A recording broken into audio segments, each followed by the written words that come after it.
রাজধানীর ইঞ্জিনিয়ার্স ইনস্টিটিউশনে শহীদ রাষ্ট্রপতি জিয়াউর রহমানের ৪৪তম মৃত্যুবার্ষিকী উপলক্ষে আলোচনা সভায় ভার্চুয়ালি যুক্ত হয়ে কথা বলছেন দলের ভারপ্রাপ্ত চেয়ারম্যান তারেক রহমান। আমরা সরাসরি যাচ্ছি সেখানে। নিজের ইচ্ছা কিংবা মত জনগণের উপরে চাপিয়ে না দিয়ে তিনি বরং জনগণের কাছে গিয়ে জনগণের মতামত নিয়েছিলেন। দেশের জনগণের আকাঙ্ক্ষা বাস্তবায়নের জন্যই প্রায় প্রত্যেকটি কর্মসূচি তিনি গ্রহণ করেছিলেন।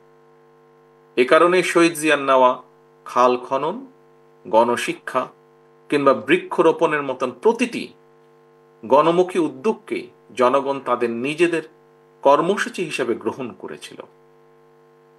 দেশের জনগণ স্বতঃস্ফূর্তভাবে শহীদ জিয়ার কর্মসূচিকে সফল করে তুলেছিল এবং সে কারণেই জনগণ গণতন্ত্রের সুফলও পেয়েছিল সেই সময়। সম্মানিত নেতৃবৃন্দ, সম্মানিত আলোচকবৃন্দ, প্রিয় উপস্থিতিবৃন্দ, সত্যিকার অর্থেই রাষ্ট্র এবং সরকার পরিচালনায় জনগণের স্বার্থ, জনগণের আকাঙ্ক্ষাকে প্রাধান্য দেওয়াই কিন্তু জরুরি। কারণ কোন সরকার কিংবা সরকার প্রধানের নিজেদের চিন্তা জনগণের উপরে চাপিয়ে দেওয়ার প্রবণতা থেকেই কিন্তু শাসন প্রশাসনে মন মগজে স্বৈরাচারের বীজ রোপিত হয়।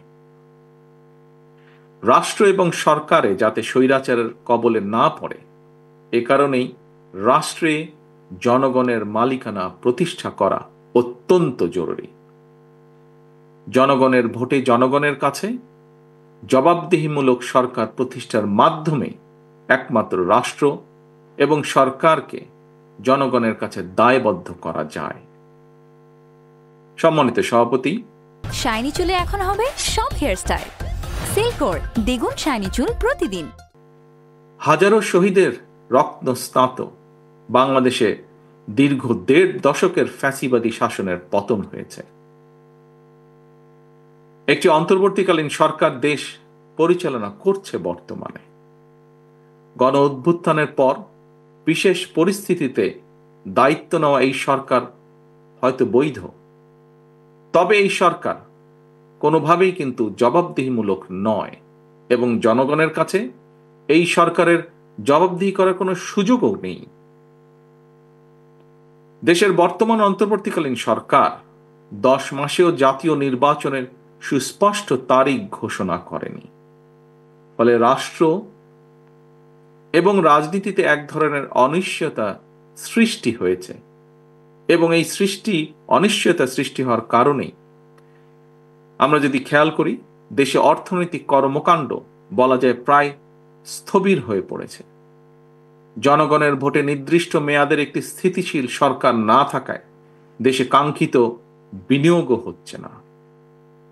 আমরা এখানে উপস্থিত প্রায় প্রত্যেকেই গণমাধ্যমে খবরে দেখেছি, ব্যবসায়িক সংগঠনগুলো বলছে নানা কারণে ইতিমধ্যেই শত শত শিল্প কলকারখানা বন্ধ হয়ে গিয়েছে।